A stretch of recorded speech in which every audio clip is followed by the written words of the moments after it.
I never thought I'd be packing my life into boxes at 67. The day Calder told me I had to leave, I was dusting the crystal paperweight on my desk, the one he'd given me for Mother's Day when he was 12, saving up his allowance for 3 months to buy it. "You'll always be the most important person in my life, Mom," he'd written in the wobbly handwriting that came with the gift. 29 years old now, married to Romy with her perfect smile and old money pedigree, he stood in my living room and delivered the news with the practiced efficiency of a business transaction. "Romy and I need our space to start fresh," he said, avoiding my eyes. What happens when the child you sacrificed everything for decides you're no longer part of their future? Before we jump back in, tell us where you're tuning in from, and if this story touches you, make sure you're subscribed because tomorrow I've saved something extra special for you. The house on Montfort Avenue had been my sanctuary for 30 years. I'd bought it with the life insurance money after David died, choosing Asheville for its quiet mountain charm and affordable living, important considerations for a young widow with a 3-year-old son and a modest income from the university. Archives. I remember walking through these rooms for the first time, Calder's small hand clutched in mine, his thumb in his mouth as he took in the hardwood floors and the bay window that faced the Blue Ridge Mountains. "Is this really ours, Mama?" he'd whispered, and I'd knelt down to his level, smoothing his dark hair that was so much like his father's. "Yes, sweetheart. This is our home." The years that followed were lean but filled with purpose. Every morning, I'd wake before dawn to prepare breakfast, pack Calder's lunch with care, cutting his sandwiches into triangles because he preferred them that way, adding little notes that made him smile. I'd drop him at school, then drive to the university where I spent my days cataloguing rare manuscripts and historical documents, work that required patience and precision but paid barely enough to cover our needs. Evenings were for homework at the kitchen table where I'd help Calder with his math while dinner simmered on the stove. We developed our own rhythms, our own traditions. Friday nights were for movie rentals and homemade popcorn. Saturdays meant trips to the library where Calder would lose himself in adventure stories while I researched architectural hysteria. Passion I'd shelved when David died, but never quite abandoned. The house witnessed Calder's transformation from a shy boy to a confident teenager. I watched him grow taller each year, his voice deepening, his interests expanding beyond the comic books and model airplanes that once consumed him. When high school guidance counselors began discussing college, I started working double shifts at the university, taking on freelance archival projects for private collectors. "Mom, you don't have to do this," Calder would say when he'd find me, hunched over documents at midnight, my reading glasses slipping down my nose. But I did have to do it. He had the grades, the talent, the ambition, everything except the financial means. I wasn't going to let money be the barrier that kept him from his dreams. The college acceptance letters arrived like spring rain after a long drought. Duke, UNC Chapel Hill, Georgia Tech, each one a validation of the sacrifices we'd made together. When Calder chose the architecture program at Duke, I felt a pride so fierce it brought tears to my eyes. Architecture had been David's dream too, cut short by that icy February night when a drunk driver changed everything. I liquidated my modest retirement savings, took out a second mortgage on the house, and somehow scraped together the funds for tuition, room, board, and all the extras that came with an elite education. When Calder needed money for study abroad, I sold my mother's pearl necklace. When he wanted to do an unpaid internship in Charleston, I picked up week and work cleaning. Officers. The graduation ceremony was one of the proudest moments of my life. Sitting in the Duke Gardens, watching my son walk across that stage in his cap and gown, I felt the weight of every sacrifice lift from my shoulders. David would have been so proud. Our son had made it. After graduation, Calder landed a position with a prestigious firm in Asheville, a stroke of luck that meant he could live close to home while establishing his career. When he asked me to co-sign for a loan to help him buy a house, adding my name to the deed for better financing terms, I didn't hesitate. It seemed like a natural next step, a way to help him build the foundation for his future. That was 3 years ago now, standing in what had been my living room but was legally as much his as mine. I realized how naive I'd been. The papers I'd signed thinking I was helping had actually put me at his mercy. The house is worth more now, Calder explained, his voice taking on the tone he used with difficult clients. Romy's family thinks it would be better if we had complete ownership. You understand, right? It's just business, but it wasn't business. It was my life, my history, my home. Every room held memories of the boy he'd been, the young man I'd raised, the dreams we'd shared. The kitchen where we'd baked birthday cakes and discussed his school projects. The front porch where we'd sat on summer evenings, planning his future. The study where I'd helped him with college applications, both of us hunched over essays and scholarship forms. Where am I supposed to go? I asked, and the question hung in the air like smoke. There are nice senior communities, Romy interjected smoothly, speaking for the first time since they'd arrived. Her voice was cultured, precise, each word carefully chosen. Places where you could be around people your own age, with activities. And support services. As if I was some invalid who couldn't take care of herself. I was 67, not 97. I could still catalogue a medieval manuscript, could still drive at night, could still live independently in my own home, if they'd let me. I need time to think, I said finally. Of course, Calder replied, but his tone suggested otherwise. We were thinking maybe 30 days. That should be enough time to find something suitable, 30 days to dismantle a life, 30 days to sort through 3 decades of memories and decide what fit into whatever smaller space I could afford on my social security and modest pension. 30 days to accept that the son I'd devoted my life to was evicting me like a tenant behind on rent. That night, after they'd left, I sat in the kitchen and cried for the first time since David's funeral. But even as the tears came, something else stirred beneath the grief-acquired anger that felt both foreign and familiar. I'd spent 26 years being the accommodating mother, the one who sacrificed without complaint, who always put Calder's needs first. Maybe it was time to remember who I'd been before I became someone's mother. Maybe it was time to reclaim the woman who'd once had her own dreams, her own ambitions, her own fierce independence. I pulled out my laptop and began typing, my fingers moving with the muscle memory of decades spent documenting history. If Calder wanted to erase me from his story, perhaps it was time to start writing my own. The letter arrived 3 days after Calder's ultimatum, forwarded from my Aunt Delphine's attorney's office in Charleston. I'd almost forgotten about the small inheritance she'd mentioned in her will, something about a cabin and some personal effects. Delphine had been my father's eccentric sister, the family artist who'd never married and lived life entirely on her own terms. I opened the envelope with trembling fingers, still raw from my son's betrayal. Inside was a brass key attached to a blue ribbon and a letter written in Delphine's distinctive handwriting. My dear Ione, if you're reading this, I'm dancing with the angels or raising hell with them, depending on who you ask. This key opens the door to Moonrise Cabin on Lake Junaluska. It's yours now, along with everything in it. I know you probably think it's just an old woman's cottage, but look closer. Sometimes the things we need most are hidden in plain sight. The lake remembers everything, darling. Trust it to show you the way forward. With all my love, Aunt Delphine. P.S. Check the desk in the loft. I left you something important. I stared at the letter, reading it twice before the implications sank in. I had somewhere to go. Not a senior community chosen by my son's wife. Not some subsidized apartment that would remind me daily of my reduced circumstances. But a place that was mine by right. The drive to Lake Junaluska took 45 minutes. Through winding mountain roads that grew more beautiful with each mile. I'd visited Delphine there only once, years ago, when Calder was small. But I remembered the sense of peace that had settled over me the moment I'd seen the water. Moonrise cabin sat on a gentle slope overlooking the lake, its weathered cedar siding blending seamlessly with the surrounding trees. It was smaller than my Asheville house, but perfectly proportioned, with a wraparound porch and large windows that invited the outdoors in. The key turned easily in the lock, as if the house had been waiting for me. Inside, everything was exactly as Delphine had left it.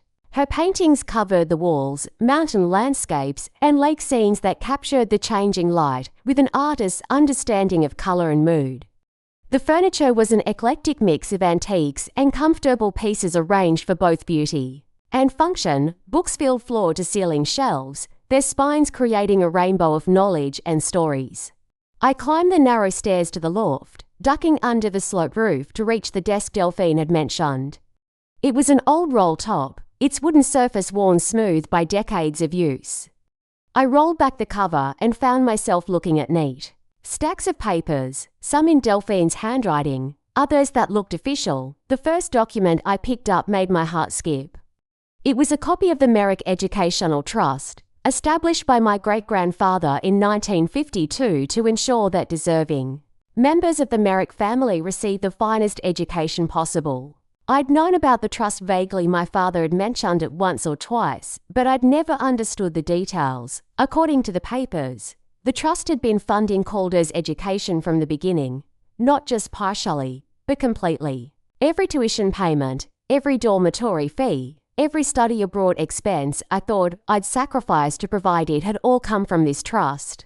The document showed a complex arrangement where the trust paid the university directly, while I'd been making payments into what I'd believe was my own account, but was actually a secondary fund. I sat down heavily in Delphine's chair, the papers scattered across the desk before me. The sacrifices I'd made selling my mother's jewelry, working double shifts, taking out a second mortgage had been unnecessary. The money had been there all along, managed by trustees who'd apparently decided not to inform me of the full extent of the coverage, but there was more, a handwritten note from Delphine, dated just 6 months before her death. I discovered these papers while helping cousin Robert settle his affairs. It seems the trustees have been less than transparent about the scope of the educational fund. More importantly, I've learned that as the surviving descendant who established the original endowment through your great-grandfather's will, you have certain oversight rights that were never properly explained. The trust doesn't just provide funding, it maintains ultimate authority over the educational credentials it supports.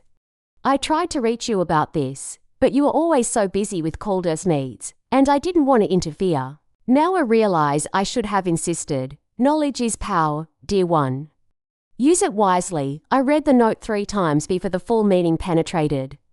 The trust didn't just pay for education, it maintained authority over it. That meant if there had been any irregularities in how the funding was used, if the educational institution hadn't properly reported how the money was spent, if a recipient had misrepresented their circumstances to obtain funding...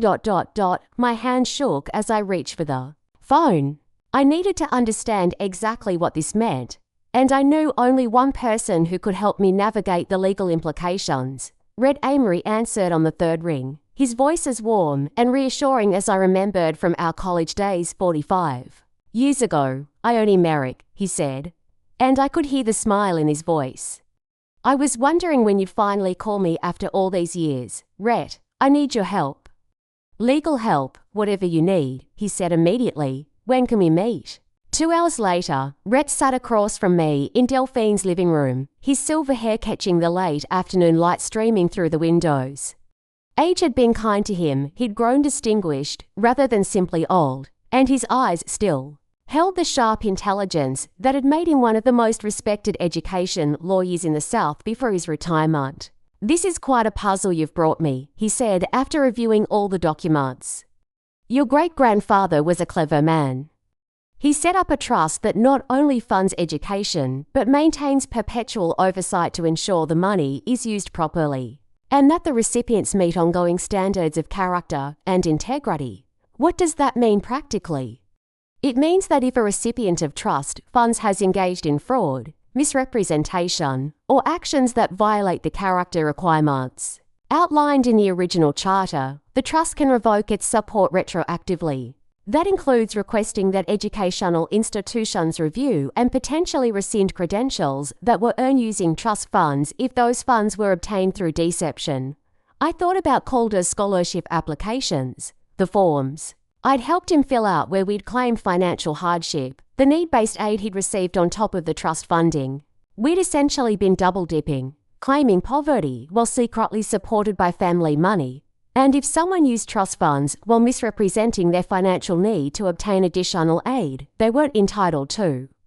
Rhett's eyebrows rose. That would constitute fraud. And given that this trust has been operating for over 70 years with impeccable standards, any institution would take such a violation very seriously. He leaned forward, his expression serious. Ione, what exactly are you thinking of doing? I looked out the window at the lake, its surface reflecting the mountains like a mirror.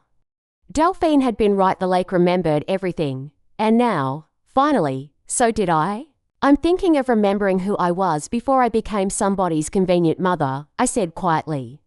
I'm thinking of reclaiming my life. Rhett studied my face for a long moment. If you're certain this is the path you want to take, I'll help you. But understand, once you start this process, there's no going back. Are you prepared for the consequences? I thought about Calder's cold dismissal, Romy's condescending suggestions about senior communities, the 30-day eviction notice from my own son. I thought about 26 years of putting his needs before my own, of sacrificing my dreams so he could live his. I've been living with consequences my whole adult life, I said.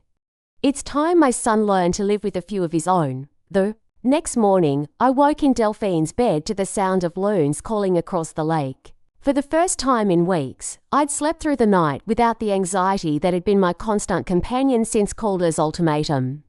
There was something deeply restorative about being in this space that had belonged to a woman who'd lived entirely on her own terms. I made coffee in Delphine's kitchen, using her favorite mug, a handmade ceramic piece blazed in shades of blue that reminded me of the lake at dawn. As I sat on the porch watching the morning mist rise from the water, I felt something I hadn't experienced in years. Possibility. My phone buzzed with a text from Calder. Mom, just checking in. Have you had a chance to think about housing options?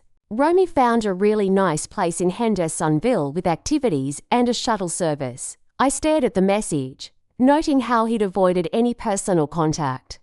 No phone call, no face-to-face conversation, just a polite text treating me like a housing problem to be solved. I typed back, I've found somewhere to stay.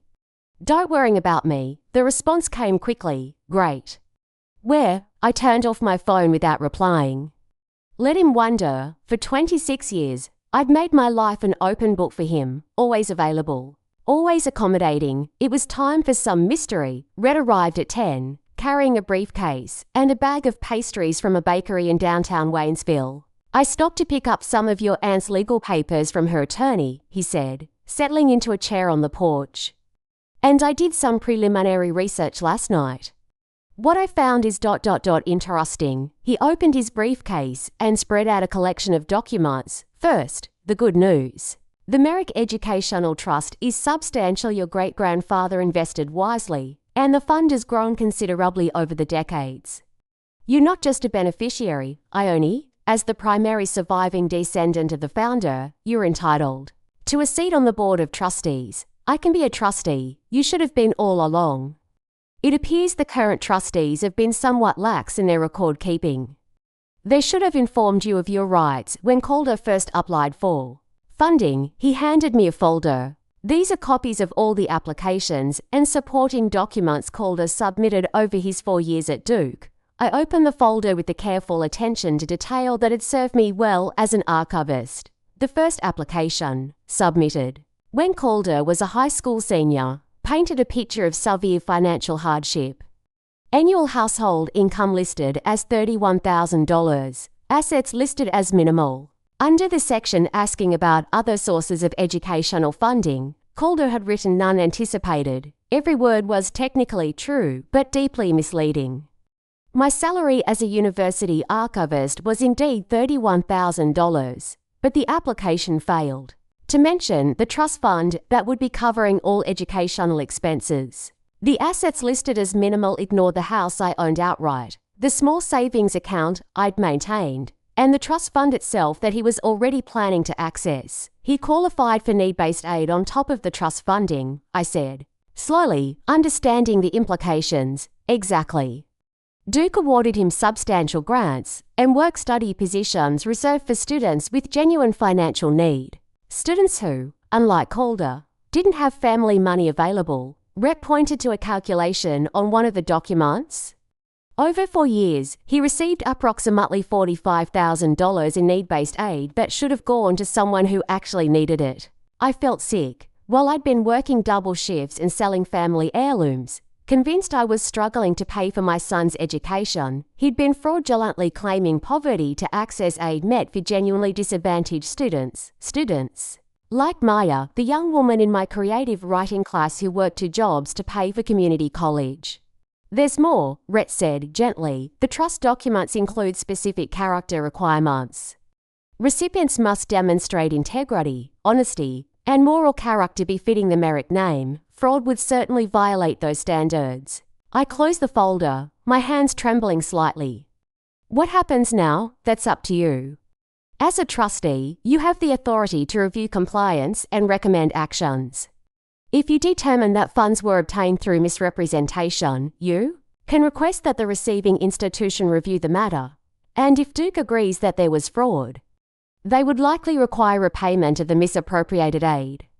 Depending on the severity, they might also review the academic credentials earned using those funds. In extreme cases, institutions have been known to revoke degrees obtained through fraudulent means. The weight of this possibility settled over me.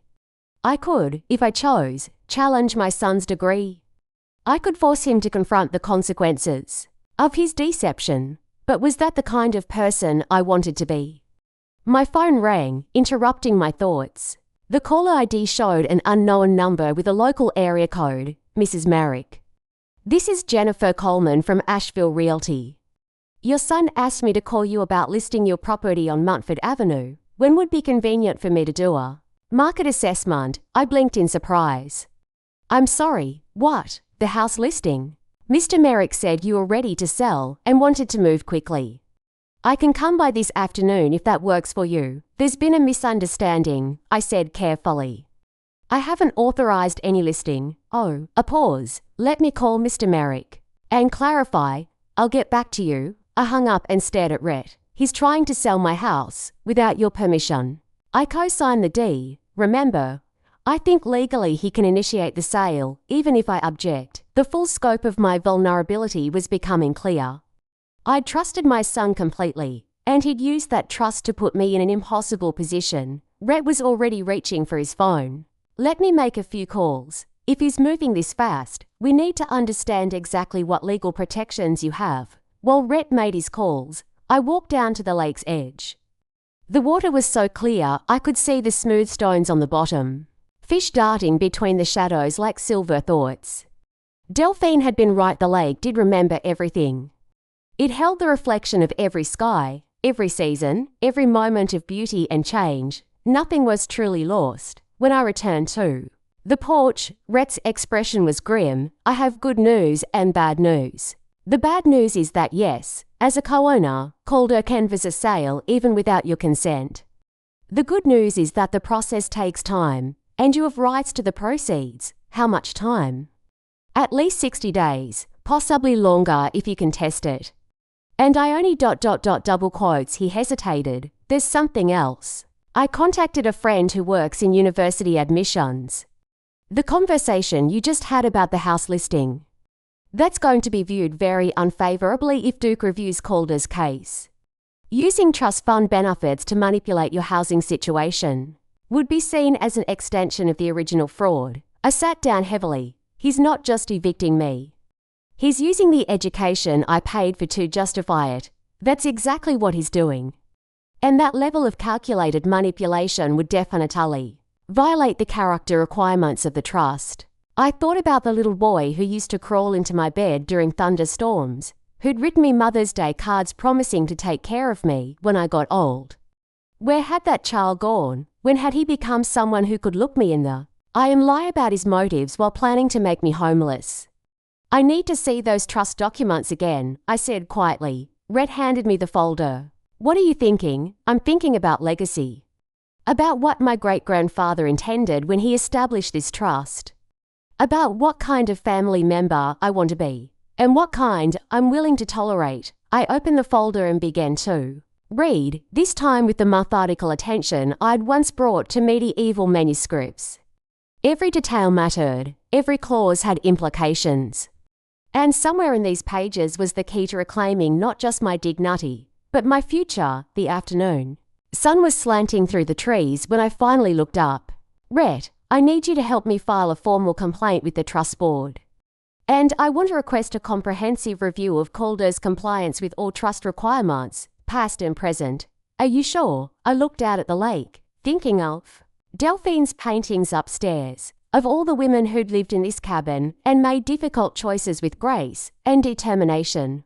I've never been more sure of anything in my life. The creative writing class met Thursday evenings in the basement of the Haywood County Library. I'd signed up impulsively during my first week at the cabin, needing something to fill the long evenings and perhaps hoping to reconnect with the part of myself that had once dreamed of writing more than archival reports. The instructor, Patricia Valdez, was a retired English professor with wild grey hair and paint-stained fingers who encouraged us to write fearlessly about the truths that scare us most. Our group was small, just 6 people, ranging from a young mother trying to document family stories to an elderly man working on his war memoirs. Maya DuPont stood out immediately. At 22, she was the youngest member of the group, a first-generation college student working her way through Western Carolina University while supporting her younger siblings. During our first class, she'd shared a piece about washing dishes in her family's restaurant while dreaming of becoming a social worker. My grandmother always said that education is the one thing nobody can take away from you, she'd written. But sometimes I wonder if it's something I'll ever really be able to afford. Her words had hit me like a physical blow, reminding me of all the deserving students who'd been denied aid because people like Calder had gained the system. Tonight, 3 weeks into the class, we were sharing pieces about pivotal moments. When my turn came, I found myself reading from the journal I'd been keeping since moving to the cabin. I thought I knew what sacrifice meant. I thought love was measured by how much you were willing to give up, how small you could make yourself to ensure someone else's success. But sacrifice without reciprocity isn't love, it's enablement. And enabling someone to take what they haven't earned, to value convenience over character, to treat generosity as weakness, isn't love either. It's a betrayal of everything love should mean. The room was quiet when I finished. Maya was the first to speak. That's powerful, Ms. Merrick. It sounds like you're talking about a relationship that lost its balance, something like that. I'd been deliberately vague about the specifics, but the emotions were raw and real on the page. After class, Maya lingered as I packed up my notebook. Can I ask you something personal? Of course. That piece you read, it reminded me of my mom's relationship with my oldest brother. She gave him everything, worked multiple jobs to pay for his community college, even took out loans she couldn't afford. And then he dropped out, moved in with his girlfriend, and now he acts like she's this burden who's always asking for too much. Maya's eyes flashed with anger. Meanwhile, my little sister is brilliant, straight A's, dreams of becoming a doctor, but there's no money left for her education because it all went to someone who didn't appreciate it. What happened to your brother? Nothing, that's the problem. There were no consequences for wasting all that money and breaking my mom's heart. He just moved on with his life while she's still paying off the loans. I thought about this during the drive home to the cabin. Maya's story was a variation of my own family members who took without giving back, who confused love with entitlement, who never learned that actions have consequences because someone always protected them from accountability. When I reached the cabin, I found Rhett waiting on the porch with a bottle of wine and a folder thick with documents. I have news, he said as I unlocked the door. The Trust Board met yesterday to review your complaint. I poured us each a glass of wine and settled into Delphine's favourite chair. And they're taking it seriously, very seriously, apparently. This isn't the first time concerns have been raised about the current trustees' oversight practices. He opened the folder. They've authorised a full audit of Calder's funding, including a review of all financial aid he received from Duke, and they've formally recognised your status as a voting trustee. What does that mean practically? It means you now have a say in how the trust operates going forward. It also means you have access to information about other trust recipients, past and present. He handed me a document, including your father. I stared at the paper. My father used the trust for graduate school in the 1950s. He earned a master's degree in education, fully funded by the trust. It seems your family has a longer history with higher education than you realised. This revelation shifted something in my understanding of my own story. My father had been a high school principal, a man I'd always admired for his dedication to learning and his students. He'd never mentioned being a trust beneficiary, but that was typical of his generation. They didn't talk about family money, even modest amounts. There's more, Rhett continued. I did some research on Duke's policies. Regarding fraudulent aid applications, they have a very clear protocol. If they determine that a student received need-based aid through misrepresentation, they not only require full repayment, but they also review the academic record for any other irregularities, such as grade inflation, academic dishonesty, failure. To meet graduation requirements, it's a comprehensive review designed to determine whether the degree was earned legitimately. I set down my wine glass. Are you saying they might actually revoke his degree? I'm saying it's possible. Duke has done it before in cases of significant fraud. The question is whether you're prepared for that possibility. I walked to the window overlooking the lake. The moon was full, casting a silver path across the water that seemed to lead directly to the cabin.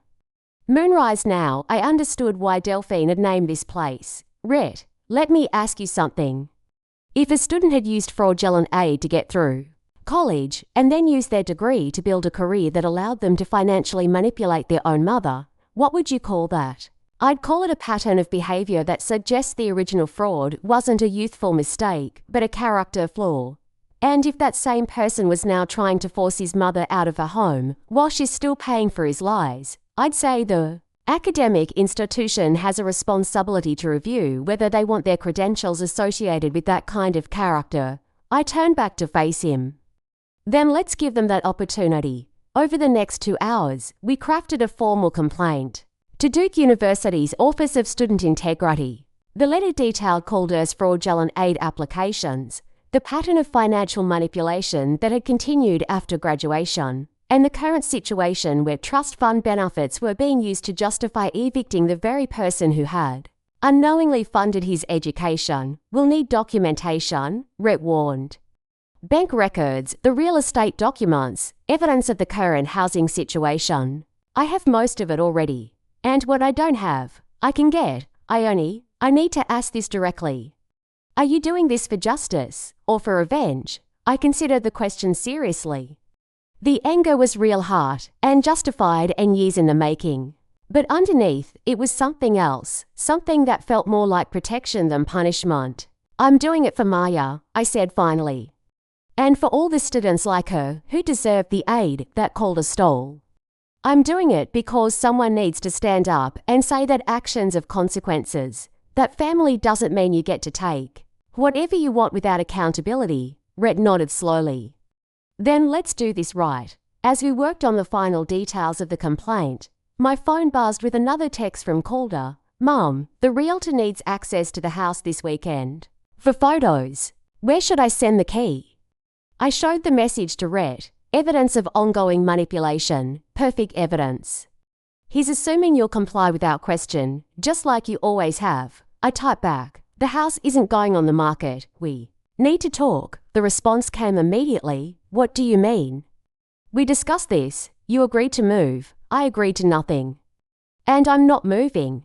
My phone rang seconds later, Calder's name flashing on the screen. I let it go to voicemail, then listened to the message with Rhett beside me. Mom, I don't understand what's happening. You said you found somewhere to stay. We had an agreement. Romy and I have made plans based on your moving out. You can't just change your mind like this. Call me back. We need to resolve this like adults. As if I were the child in this relationship, the one who needed to be managed and controlled. Rhett, I said quietly, send the complaint to Duke, all of it. And request an expedited review. Are you absolutely certain? I thought about Maya, working 2 jobs to pay for an education my son had taken for granted. I thought about the little boy who'd once promised to take care of me, and the man who now saw me as an obstacle to his perfect life. I thought about the woman I'd been before I became someone's mother, and the woman I might still become.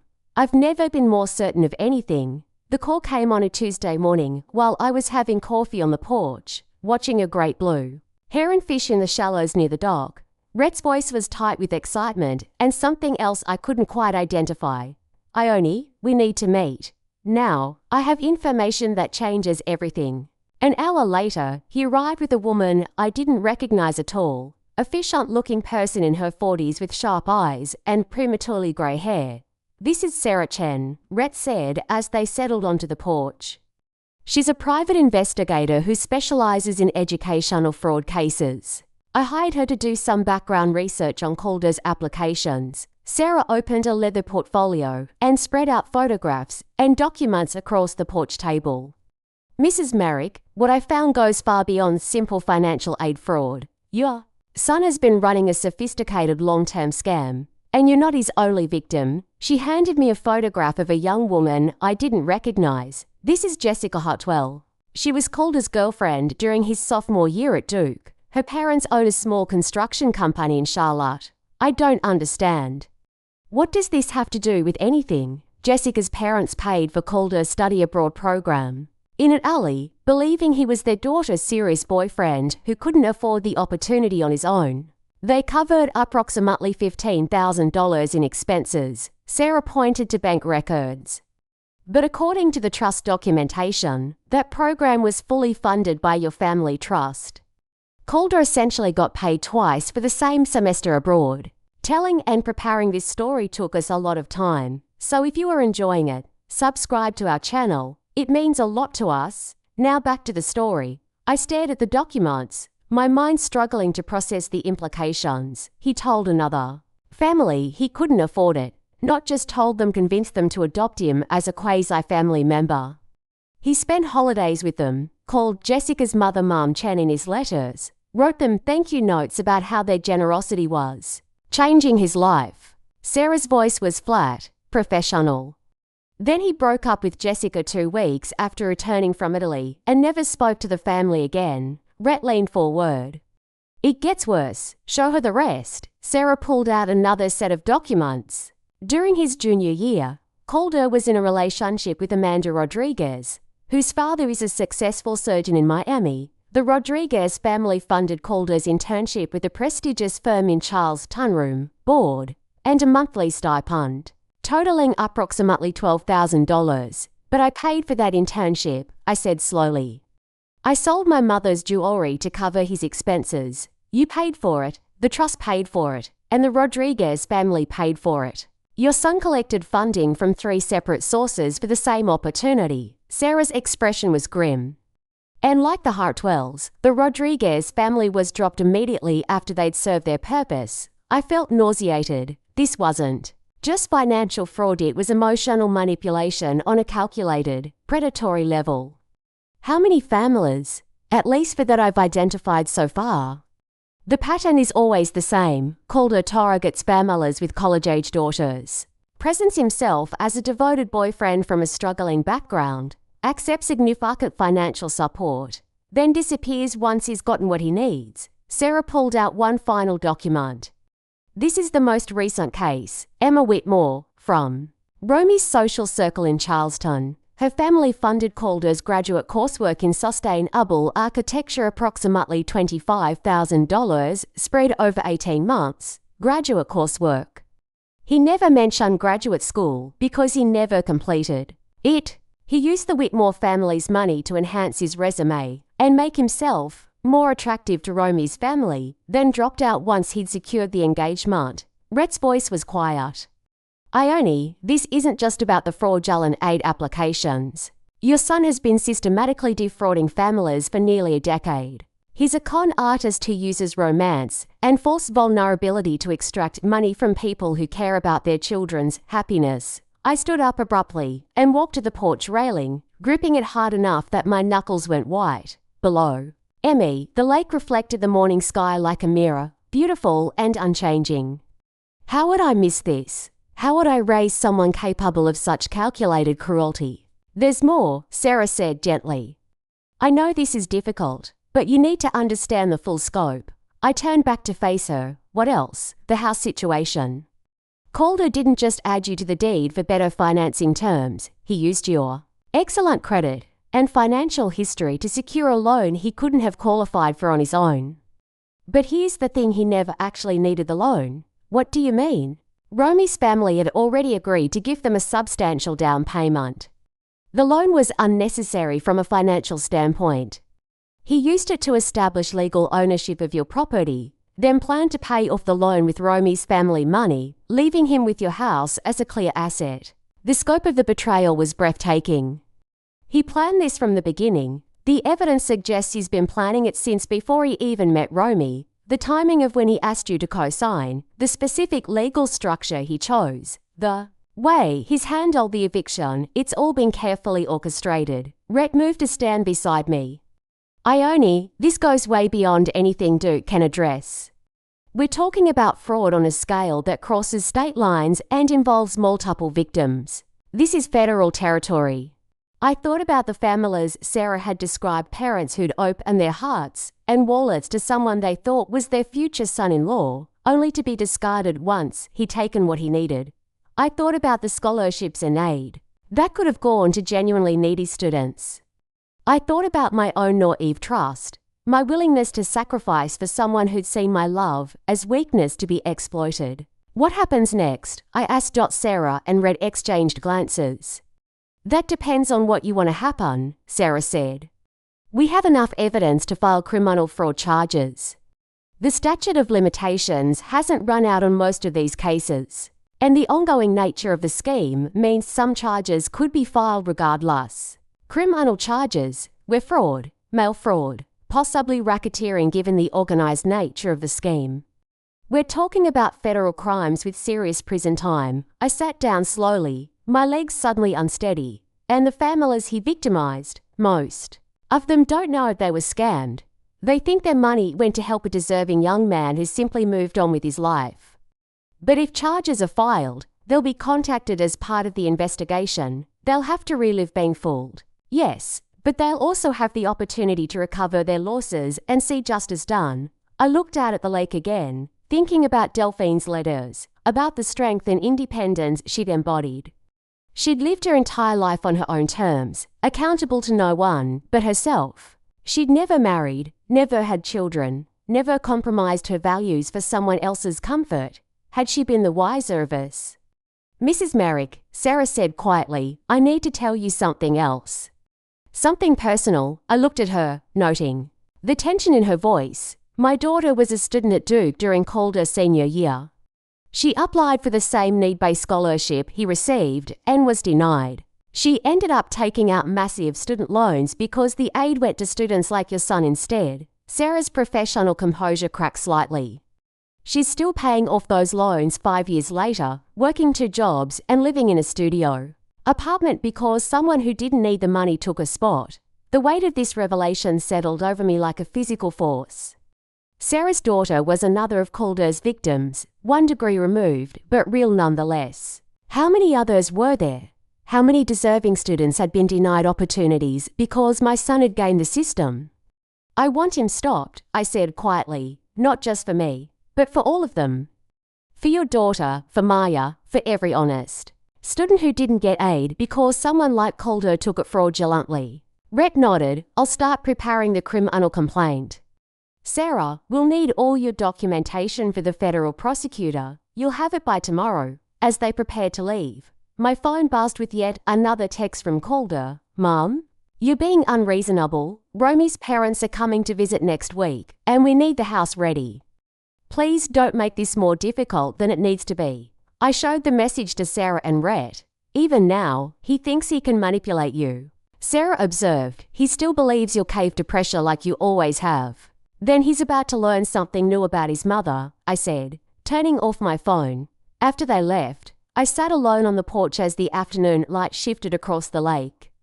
A family of ducks paddled by, the ducklings staying close to their mother's side. There was something both beautiful and heartbreaking about that natural protection, the way the parent shielded the young without thought for their own safety.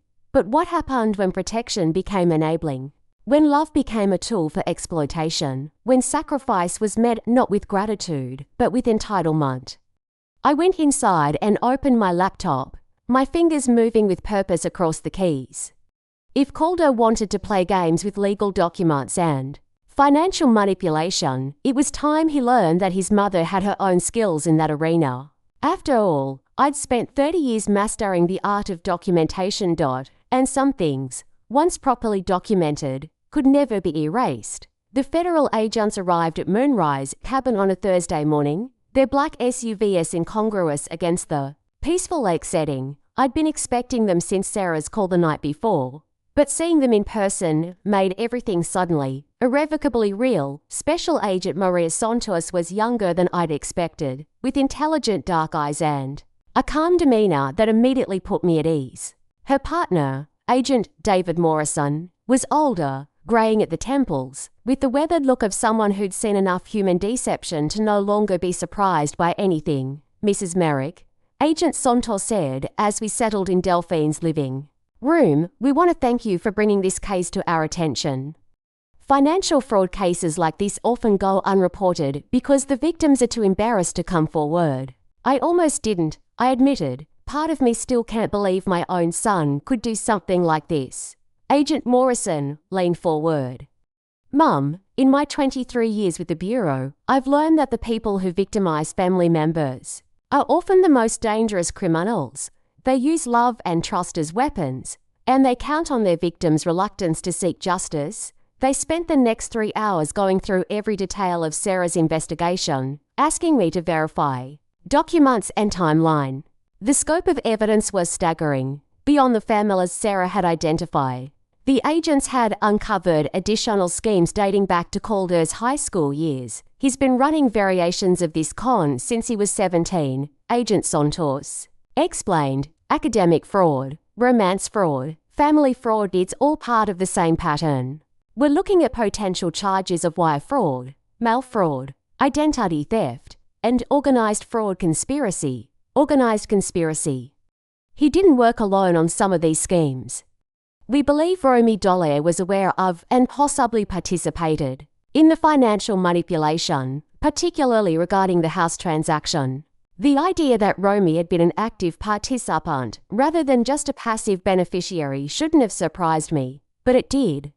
I'd wanted to believe that at least she was innocent, that she simply hadn't understood the full situation. What happens now? I asked. We execute arrest warrants tomorrow morning, Agent Morrison said. Both Mr. Merrick and Ms. Dollar will be taken into custody. Given the complexity of the case and the amount of money involved, it's unlikely they'll be offered bail. I felt something shift inside me, not satisfaction exactly, but a sense of completion, as if a story that had been left unfinished was finally finding its proper ending. Mrs. Merrick, Agent Santos said gently, we need to prepare you for what comes next. This case will be high profile, especially given the involvement of multiple universities and wealthy families. There will be media attention. Your son will likely try to contact you, either directly or through attorneys. He may attempt to use your relationship to influence your testimony. What should I do if he calls? Don't answer. Refer all communication to the prosecutor's office. And remember, anything you say to him can potentially be used to compromise the case. After the agents left, I walked down to the lake's edge and sat on the old wooden dock that extended into the water. Dragonflies skimmed the surface, their wings catching the afternoon light like fragments of stained glass. The lake held everything in perfect reflection: the sky, the mountains, the truth that had taken so long to surface. My phone rang. Rhett's name appeared on the screen. How did it go? He asked. They're arresting him tomorrow. A long pause. How are you feeling about that? I don't know yet. Ask me in a year. Fair enough. There's something else you should know. Duke issued their decision on Calder's academic review, and they're revoking his degree. The fraudulent aid applications violated their honor code, and they determined that his entire academic record was compromised by the deception. They'll be notifying his employer and the State Architectural Licensing Board. I closed my eyes. It was what I'd wanted, what I'd fought for, but actually hearing it felt different than I'd expected. So he loses everything. He loses the things he gained through fraud. That's not the same as losing everything. That evening, I called Maya and asked if she could come to the cabin. When she arrived, carrying a bottle of wine and wearing the concerned expression of someone who'd sensed something important was happening, I told her everything. "Holy shit," she said when I finished. "Sorry, I mean wow. Your son is actually a criminal." "Apparently so." She was quiet for a long moment, staring out at the lake. "You know what this means, right? For students like me." "What?" "It means someone finally stood up and said that stealing aid from people who actually need it has consequences. It means the system can work when people are brave enough to make it work." Her words hit me more powerfully than anything the federal agents had said. This wasn't just about family betrayal or personal justice. It was about protecting a system designed to help deserving students, about ensuring that opportunities went to people who would value and use them responsibly. "Maya, can I ask you something?" "Of course, if you had the chance to attend a 4-year university with full funding, what would you study?" "Social work, definitely. I want to help families like mine, immigrant families trying to navigate systems they don't understand, kids aging out of foster care, women escaping domestic violence." Her eyes lit up as she spoke. "I know it doesn't pay much, but I think I could really make a difference." "And after college, what then?" "Graduate school, eventually. Maybe a master's in public policy or non-profit management. I have ideas about programs that could help, but I'd need the credentials to make them happen." I nodded slowly, an idea forming. "Maya, what do you know about educational trusts?" Over the next hour, I explained the Merrick Educational Trust, its history, its mission, and my newly discovered role as a voting trustee. The trust needs to fund students who embody the values my great-grandfather intended: integrity, dedication, service to others, students like you. Are you saying? I'm saying that when this legal case is resolved, when we've recovered the fraudulent payments and restructured the trust properly, there will be funding available for deserving students. And I can't think of anyone more deserving than you. Maya started crying quiet tears that she wiped away with the back of her hand. "I can accept charity, Miss Merrick. I appreciate the offer. But it's not charity. It's an investment in someone who will use education the way it's meant to be used to serve others, to make the world better, to honor the gift by passing it forward." "But what about your son? Won't this money be his inheritance?" I looked out at the lake, thinking about legacy and what it really meant. My son forfeited his claim to this inheritance when he chose fraud over honesty, manipulation over integrity. The trust was established to support education that builds character, not to reward someone who spent years destroying it. That night, I couldn't sleep. I kept thinking about the arrest warrants being executed in the morning, about Calder being led away in handcuffs, about the moment he would realize that his mother, the woman he dismissed as an inconvenient problem, had been the architect of his downfall. Part of me felt sick about it. No matter what he'd done, he was still the little boy I'd rocked to sleep, the child I'd loved unconditionally for so many years. But another part of me felt something I hadn't experienced in decades: pride in my own courage, satisfaction in standing up for what was right, peace in finally living according to my own values instead of constantly accommodating someone else's comfort. At 3 a.m, I gave up on sleep and went out to the porch. The lake was silver in the moonlight, its surface so still it looked like polished metal. Somewhere out there, nightbirds called to each other across the water, their voices carrying ancient songs of survival and adaptation.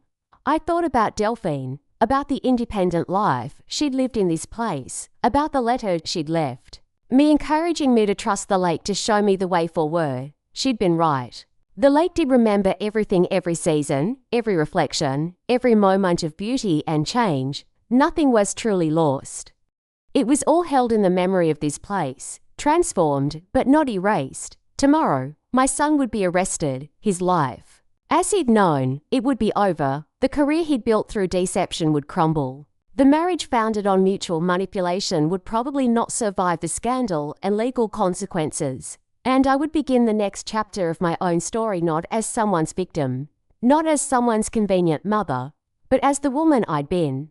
Before I forgot my own worth, the lake held my reflection in its still surface, and for the first time in years, I recognized the person looking back at me. The call came at 6:47 a.m.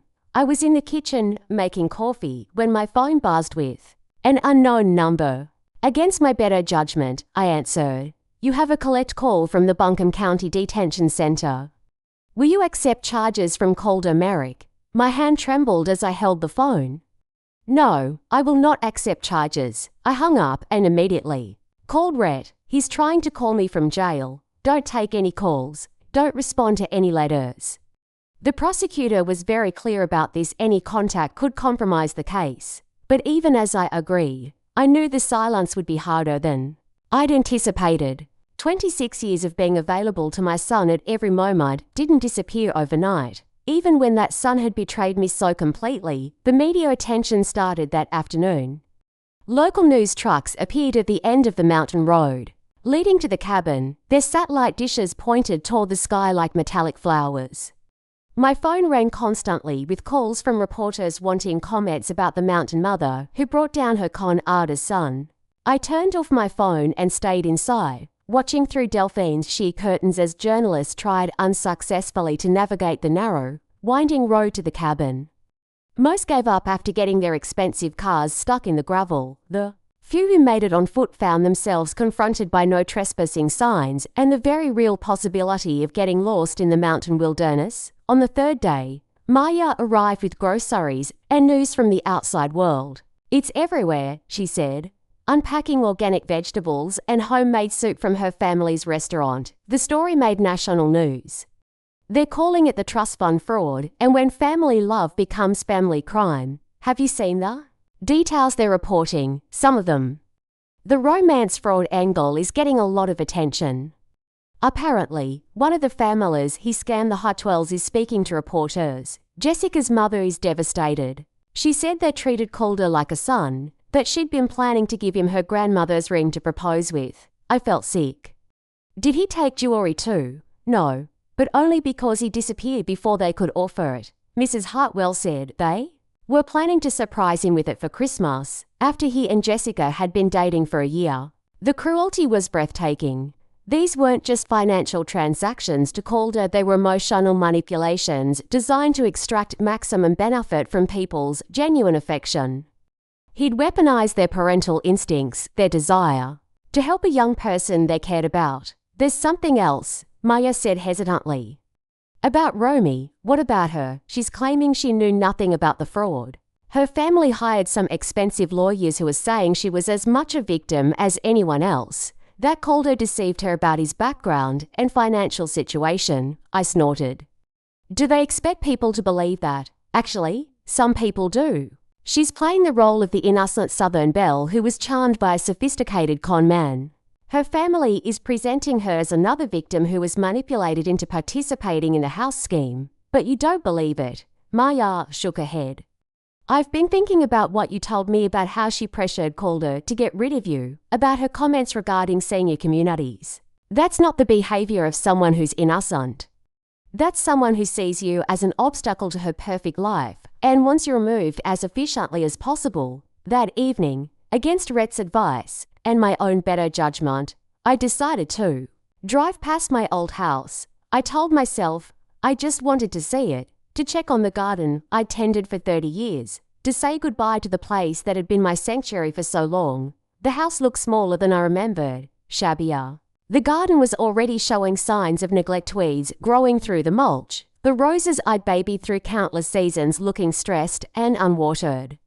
A for sale sign stood in the front yard, but someone had spray-painted fraud across it in red letters. I parked across the street and just sat there, remembering. This was where I'd brought Calder home from the hospital as a 3-day-old infant, where I'd taught him to ride a bicycle in the driveway, where we'd carved pumpkins every October and hung Christmas lights every December, where I'd helped him with homework and nursed him through childhood illnesses and celebrated every milestone of his growing up. All of that was real. Whatever he'd become, whatever he'd done, those moments of love and connection had been genuine. I needed to remember that, needed to hold on to the truth that people can change, that the child I'd raised with such hope and devotion had existed. Even if the man he'd become was unrecognizable. A car pulled into the driveway, and I watched as a middle-aged woman got out and began walking around the property, making notes on a clipboard. The realtor, probably, doing whatever realtors do. When a property seller is in federal custody, I started to drive away, but something made me stop. I rolled down my window and called out to the woman, "Excuse me, are you the realtor for this property?" She looked up, wariness crossing her features. "Yes, I'm Jennifer Coleman." "Are you interested in viewing the house? Am I only Merrick? I used to live here." Her expression changed immediately, surprise, followed by something that might have been sympathy. "Oh, Mrs. Merrick, I'm so sorry for everything you've been through. This whole situation is just ... I don't even have words. What's going to happen to the house? Well, that's complicated. With both owners in legal trouble, the court will probably order a sale to cover legal fees and restitution payments. Any remaining proceeds would go into an escrow account until the criminal case is resolved. Could I buy it back?" The question surprised me as much as it surprised her. I hadn't planned to ask, hadn't even consciously considered the possibility until the words were out of my mouth. Technically, yes, you could bid on it like any other beer. But given your connection to the case, there might be legal complications. I nodded and thanked her, then drove back to the cabin with my mind racing. Could I really want to return to that house, to live surrounded by so many memories of betrayal? Or was this just nostalgia, a middle-aged woman's attempt to recapture a past that had never been as perfect as she'd believed? When I reached the cabin, I found an envelope slipped under the door. My name was written on the front in Calder's familiar handwriting. Inside was a letter written on jail stationery. "Mom, I know you won't take my calls, and I understand why. I also know you're angry, and you have every right to be. But I need you to know that I never meant for any of this to happen. I never meant to hurt you. I know how it looks from the outside, but the situation is more complicated than the prosecutors are making it seem. Yes, I made mistakes. Yes, I should have been more honest about the trust fund and the financial aid. But I was young and scared and trying to build a life for myself.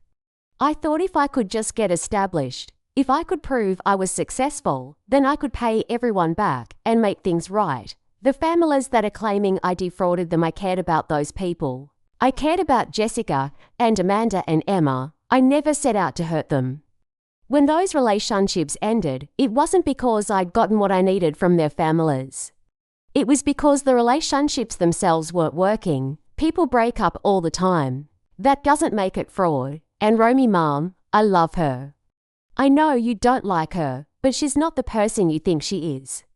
She's kind and generous, and she's supported me through everything. The house situation isn't her fault. It's mine. I made the decision to ask you to move out because I thought it would be better for everyone.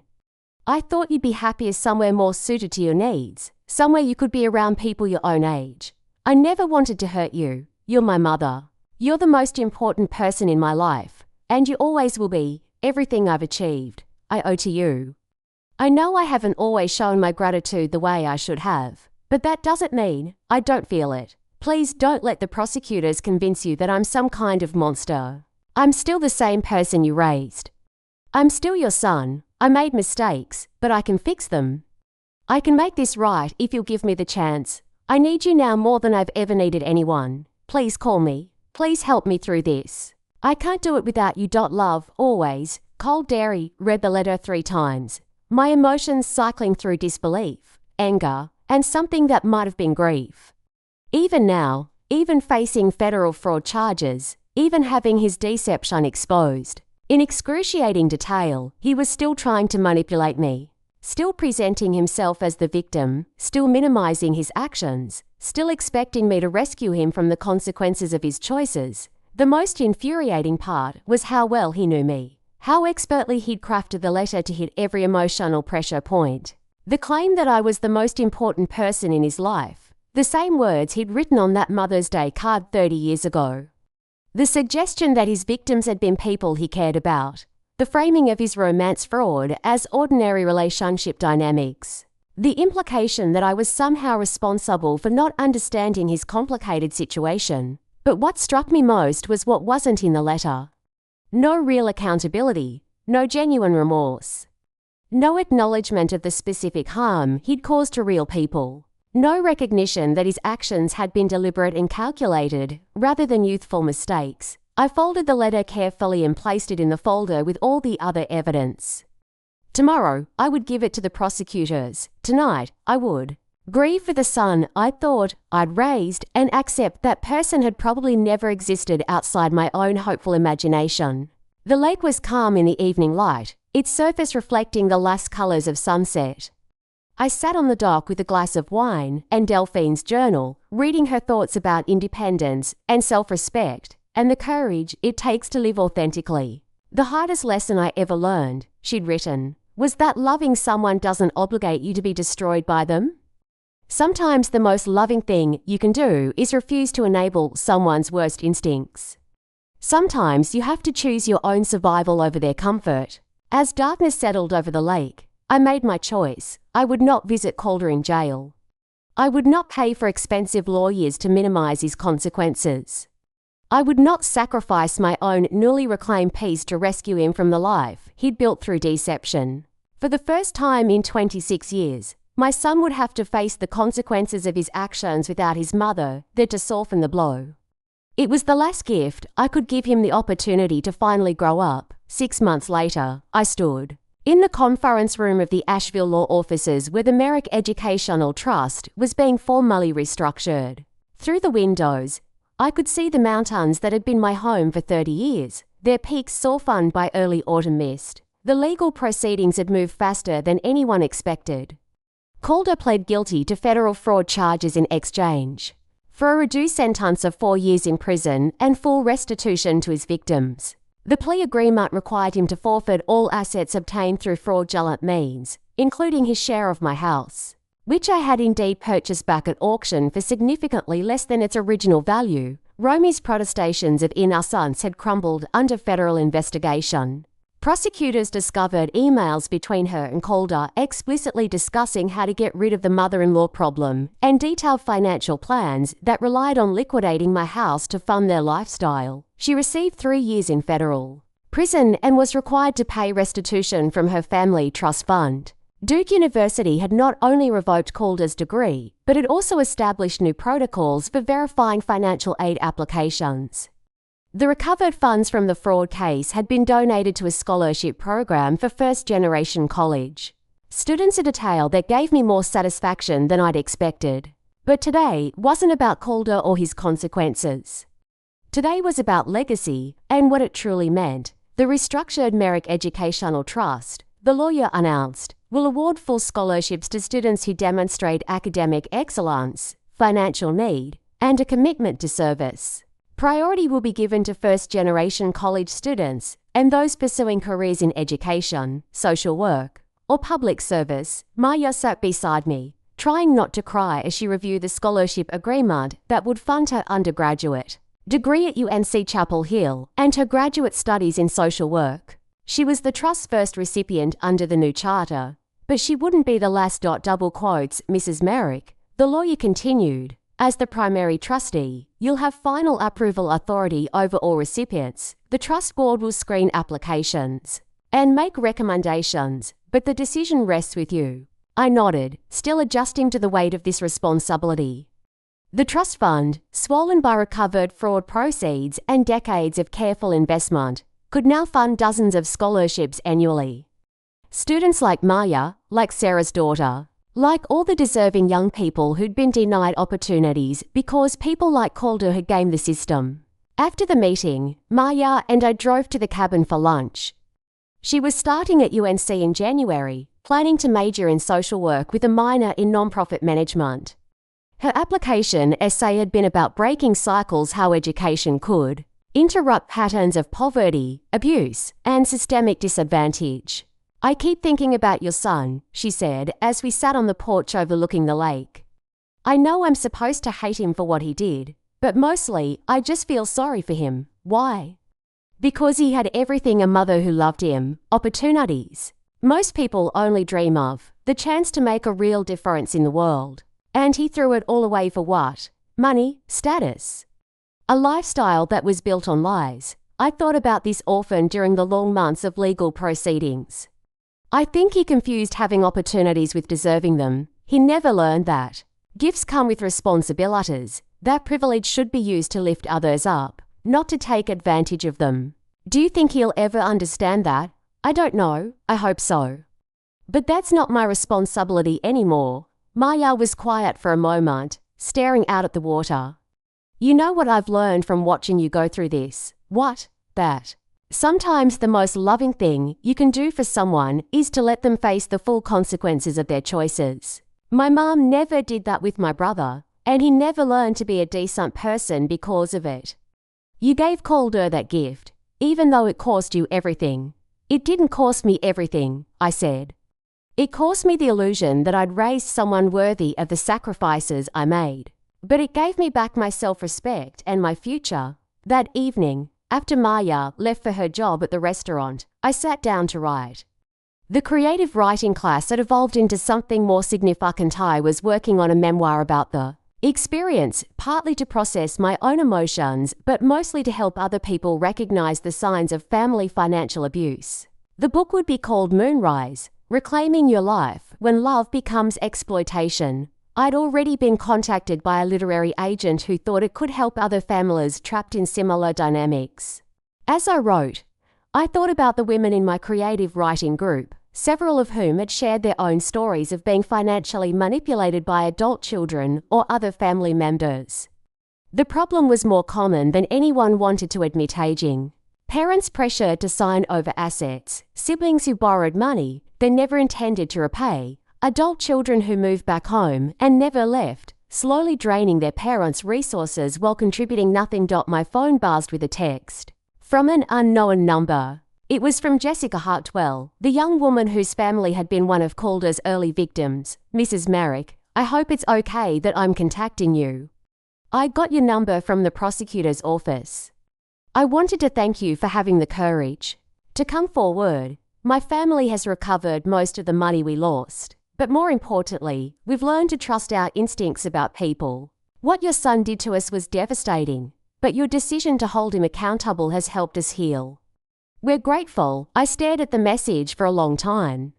I'd received several similar notes from Calder's other victims' families expressing gratitude that someone had finally stood up to him, that his pattern of behavior had been exposed and stopped. It was a reminder that my choice to pursue justice had impacts beyond my own healing. A year ago, I would never have imagined sitting in this cabin, writing a book, managing a trust fund that would educate dozens of deserving students. I would never have imagined having the strength to send my own son to prison, or the peace that came with knowing I'd done the right thing, even when it was impossibly difficult. The lake was perfectly still in the evening light, its surface like polished glass reflecting the first stars.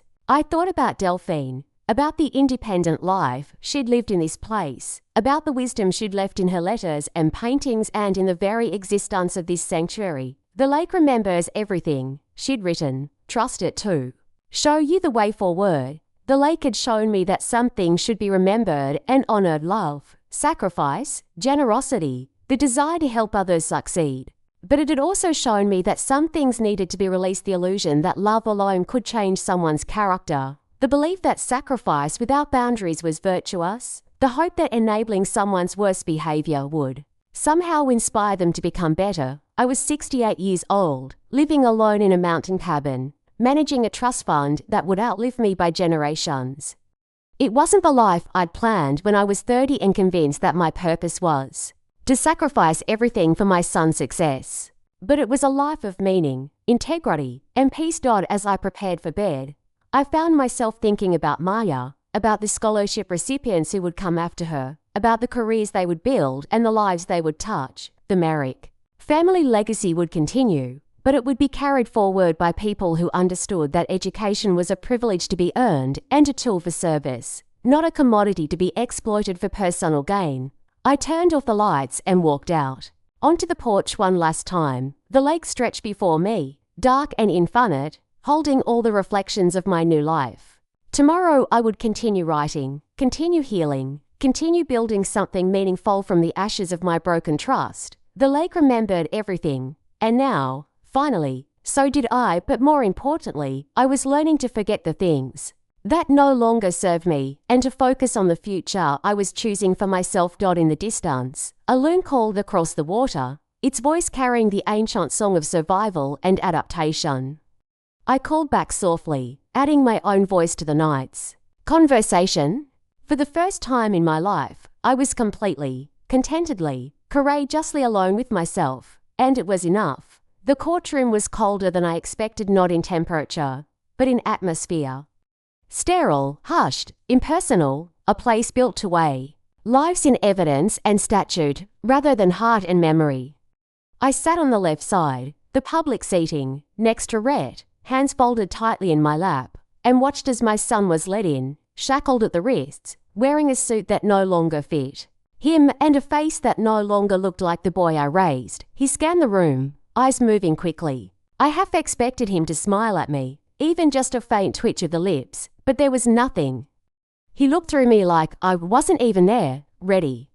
Rhett asked gently. I nodded, though I wasn't sure I'd ever be. The judge called the court to order, voice echoing off the walls like a cannon blast. Prosecutors spoke, Calder's lawyers spoke. Charges were listed like inventory, were fraud, mail fraud, conspiracy to defraud, restitution demands. University statements, testimonies from the families he charmed, lied to, bled dry emotionally, and financially. Not once did he interrupt, not once did he object or try to explain. He just sat there, jaw clenched, as his carefully constructed world collapsed piece by piece in front of the people who once believed in him. When the judge asked if he had anything to say before sentencing, Calder stood.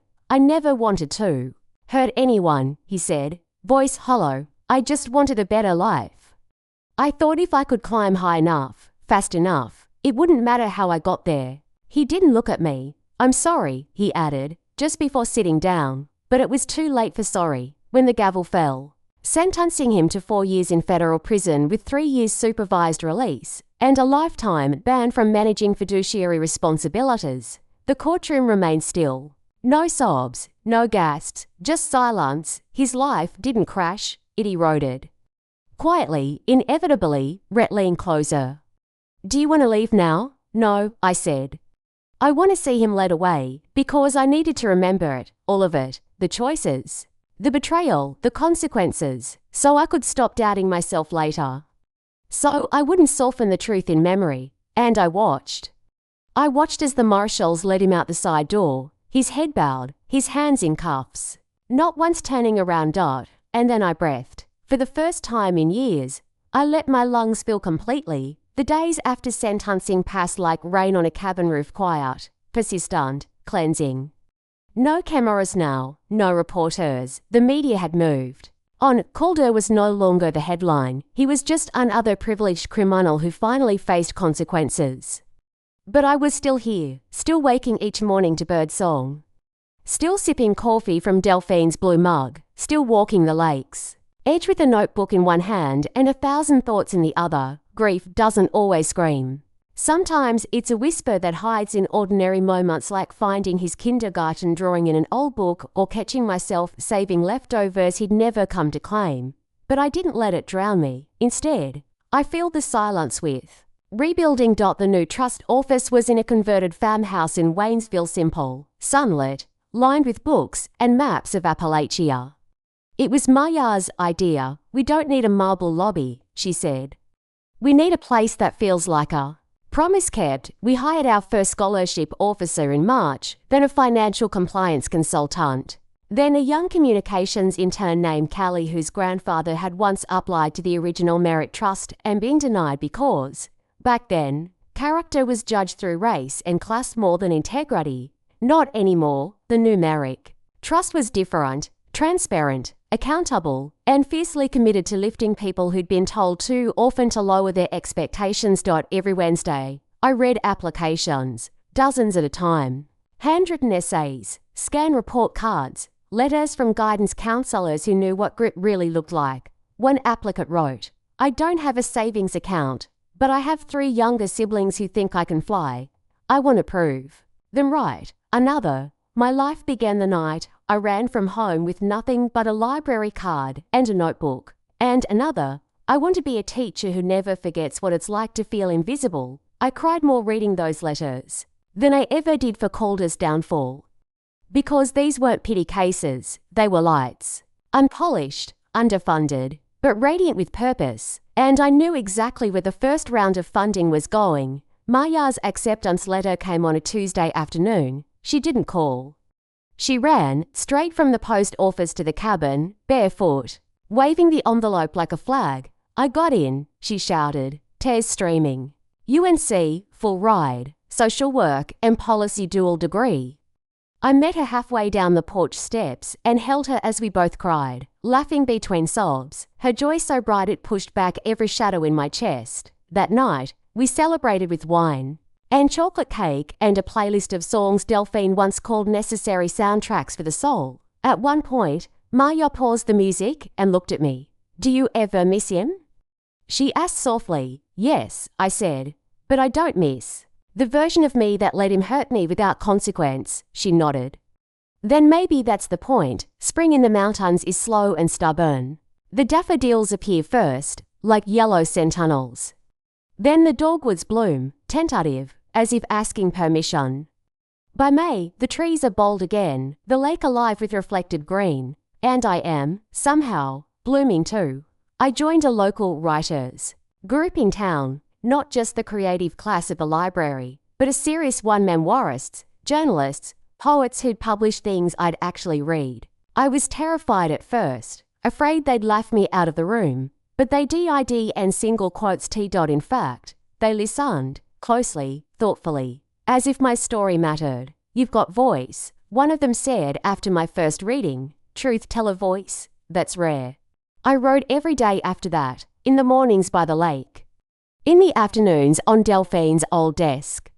At night, sometimes, I'd wake from dreams of things long buried and write them down in the dark. My book took shape like a house built from memory, one brick, one beam, one boundary reclaimed at a time. I called it the weight of silence, because that's what I'd carried for so long, not just what Calder did, but what I let him do in the name of love. And telling the truth felt like finally putting that weight down. Rhett visited every week and at first, he came just to check in, legal updates, trust logistics, coffee and cautious conversation. But over time, the caution faded. And the coffee became lunch, then dinner. Then long walks by the lake. I told myself it was nothing, just friendship, just a people with shared history and too many scars to expect anything more. But then one evening, as fireflies lit the edge of the trees, he reached for my hand and didn't let go. "Ione," he said, "you've been fighting so long. Maybe it's time you let someone stand beside you again." I didn't answer right away, not because I didn't want to, but because I wasn't sure who I was without a battle to fight. "I don't know how to do this anymore," I whispered. "Then we'll learn together," he said. And just like that, the part of me I'd buried, the part that believed in second chances, in quiet joy, in the possibility of love after devastation, began to breathe again. By the time summer arrived, the lake had become my sanctuary. Not a place to hide, but a place to return to myself. I'd swim in the mornings, float under the sun, let the water carry my weight, so I could remember what it felt like to simply be. Sometimes I'd write letters I'd never sent to Calder, to David, to the girl I used to be. Sometimes I'd just sit and listen, letting the lake speak its old truths. It always said the same thing: "You're still here."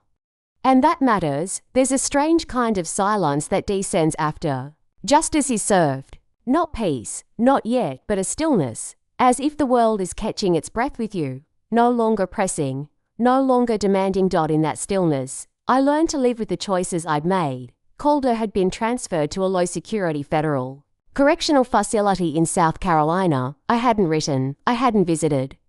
But he'd sent letters, 4 of them now. The first, contrite. The second, bitter. The third, confused. And the fourth, quiet, resigned. I hadn't opened the last one, not because I didn't care, but because I was afraid of what I might still be holding on to. One Saturday morning in June, I carried that unopened envelope down to the dock, sat cross-legged with the sun on my shoulders, and finally read what he'd written. "I know now that love isn't enough. That love without accountability curdles into resentment. I took you for granted because I believed, deep down, you'd always protect me. Even from myself. I don't know how to fix what I broke. I don't expect forgiveness, but if there's ever a day you feel ready to write back, I'll be here." It wasn't an apology, not really, but it was a beginning. Or the end of something. I folded the letter and placed it in the envelope again, not because I was putting it away, but because I was no longer afraid of it. Maya left for Chapel Hill in August. The morning of her departure, we had breakfast on the porch: scrambled eggs, toast, fresh peaches. She was too excited to eat. I keep thinking I'm going to wake up and find out this was all a dream, she said, double-checking the scholarship letter in her folder for the third time that morning. It's not a dream, I said. It's the reward for surviving one. Her little car was packed to the roof. Her siblings had sent her off with hand-drawn signs and hugs that lasted too long. And when she finally got in and turned the key, she reached for my hand one last time. I won't waste it, she whispered. I promise. I know you won't, I said, but you're allowed to fail. You're allowed to be uncertain. You're allowed to live. Just remember, this isn't a debt. It's an investment in who you already are. She drove off. And I stood there long after the dust had settled, the silence pressing gently on my shoulders like an old, familiar shawl. That evening, I poured myself a glass of wine and sat at the edge of the lake. The cabin felt emptier without her laughter, but it also felt like mine again. The memoir was almost finished. 120 pages of memory, pain, reflection, and rediscovery. I had written about motherhood, about sacrifice, about how love without boundaries erodes both giver and receiver. I had written about Calder, yes, but the story was never really about him. It was about the woman I used to be, and the one I was becoming again. I sent the manuscript to the agent who'd reached out. She responded in less than a week. It's rare to find something so deeply personal and so universally needed. You've written the story so many people are living in silence. I'd be honored to represent it. The publishing contract arrived a month later. The advance was modest, but I didn't care. I hadn't written it for money. I'd written it to free myself and, maybe, just maybe, to free someone else too. Rhett and I started slow. He was careful with me, thoughtful, always checking in without pressing too hard. We went to the Saturday farmers market together, hiked trails, read books on opposite ends of the same bench, feet brushing gently every so often like a quiet hello. One afternoon, as we walked through the woods behind the cabin, we passed a hollow tree trunk filled with moss and old feathers. He stopped and touched the bark. My dad used to say that trees remember the people who sit under them, he said. That's why some trees feel more like friends than scenery. Do you think places remember us too? I asked. I think the ones we really live in do. We stood there for a long while, listening to the wind move through the leaves. Ione, he said, finally, you don't have to answer this now, but I want to say it out loud. If you ever feel ready to share a life with someone again, not to be taken care of, but to be cared about, I'd like that someone to be me. It wasn't a proposal, not in the traditional sense. It was more like an offering, a question, a hope. I reached for his hand. Let's see where this path leads. Together, in October, I received a letter from a girl named Claire Dupree, one of our newest scholarship recipients. I'm a first year at Spelman. I want to be a civil rights lawyer. No one in my family ever thought college was possible, not because we're not smart, but because we didn't believe we were allowed in that world. Your trust changed that. You changed that. She'd included a photo, her standing in front of the Spelman College gates, radiant, holding a binder with her class schedule and the biggest smile I'd ever seen. I cried for 20 minutes because the world I had once built for my son at great cost to myself was now building futures for strangers who would never take that gift for granted. I knew Calder would probably never understand the difference, but I did. Thanksgiving came, and with it, the decision. The prison had added me to the approved visitor list months ago. Calder had requested it repeatedly through his letters, most of which I still hadn't answered. But something about the season, about the quiet ache of remembering Thanksgivings past, the ones with laughter and burnt pies and the sound of my son's feet thundering through the house, made me consider it. So I went. I wore blue. No jewelry, no makeup, just me. The facility was quieter than I expected. The waiting room smelled like bleach and disappointment. When Calder entered, I saw immediately that he changed. Not just the physical signs, the lost weight, the slumped shoulders, but something deeper. He looked older, diminished, but maybe more real than I'd ever seen him. Hi, Mom, he said, voice rough. I nodded. Hello, Calder. We sat across from each other at a plastic table, hands folded in mirror image. Thank you for coming, he said. I didn't think you would. I didn't think I would either, I admitted. He hesitated, then said, they gave me a job in the library. I shelve books. I like it more than I thought I would. That's good, I said. A long silence. I know I don't deserve anything from you, he said finally. Not forgiveness, not understanding, not even this visit, but I'm trying to change. I'm reading a lot. I've been going to therapy. Mandatory, yes, but I'm starting to want to go. Starting to realize how much damage I've done. He looked at me then, really looked. I think about Dad sometimes, he said. About what he would have said if he'd been here to see what I became. He would have loved you, I said. And he would have told you the truth. That what you did was wrong, but not irreversible, do you believe that? He asked. I took a deep breath. I believe people can change, but they have to earn it. And they don't get to demand it from the people they hurt. I'm not demanding anything, he said quickly. Just hoping. We talked for 42 minutes. Nothing dramatic, nothing conclusive, but when the guard came to take him back, he paused. Thank you for not giving up on the trust, he said. I used it wrong, but it's doing real good now. And that's because of you. I watched him walk away. This boy I'd raised into a man I didn't recognize, and maybe, now, just maybe, back into someone who could become better. Back at the cabin, the lake was already freezing around the edges. The first snow had dusted the porch steps, and the trees, bare now, stood like sentinels waiting for something they couldn't name. I made tea. I wrote. I let the quiet hold me. That night, I sat down with Delphine's old photo album and turned pages by firelight. There she was at 20, in a black turtleneck and overalls, holding a paintbrush like it was a torch. At 30, on a boat in an alley, hair wild in the wind. At 50, standing beside a young me, handing me the keys to this place with a wink and a promise I hadn't yet understood. I left you something important, she'd said in her final letter. Not just a cabin, a legacy, a way forward, she had, and I was finally ready to live it. Spring returned quietly. It began with a single crocus pushing up through the snow near the porch. Then came the sound of frogs at dusk, the hush of thawing ice breaking against the dock. I watched it all with the same reverence I once reserved for Calder's childhood laughter. Life, after ruin, was still possible, still beautiful, Maya called. Orphan from Chapel Hill, she'd finished her first semester with honors and already begun volunteering at a shelter for women escaping domestic violence.